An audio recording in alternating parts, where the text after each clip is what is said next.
না এমনিতেই টেনশনে দিলাম ভাবতেছি না আর কিরে কেউ দেখি না রে তাড়াতাড়ি উঠে এমনিতেই টেনশনে বাঁচতেছি না মায়েরা কেমনে বিয়ে দেবো আর কতটা হাতে লাগ এ বাস্তা কই যা সেদিকে আয়, বয় 2 টান বিড়ি খেয়ে যা।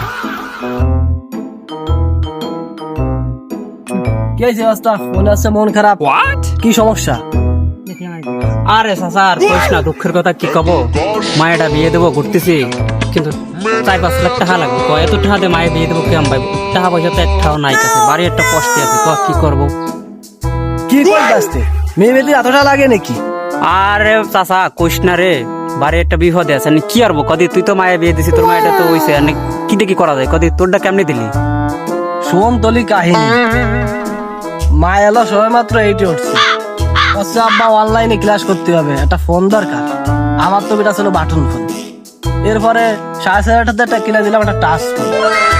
বাহ, 1.5 মাস পরে দেখি জামাই নিয়ে আজ 4,500 টাকা বিয়ে হয়ে গেল। আরে চাচা কি কও, তোমার 4,000 টাকা 7,000 টাকা কাজ হয়ে গেল? তাহলে তো আমি আজকেই যাই করবো, আজকেই যে আমার মায়ের মোবাইল কিনে দিই, মোবাইল কিনে দিয়ে তারপরে তো 4 লাখ 5 লাখ টাকা লাগতেছে না, তাহলে 3-4 হাজার টাকার কাজ সারা হয়ে যাচ্ছে, তাহলে তো আজকেই আমি করবো। চাচা একটা ভালো বুদ্ধি দিয়েছো চাচা, তোমার ধন্যবাদ।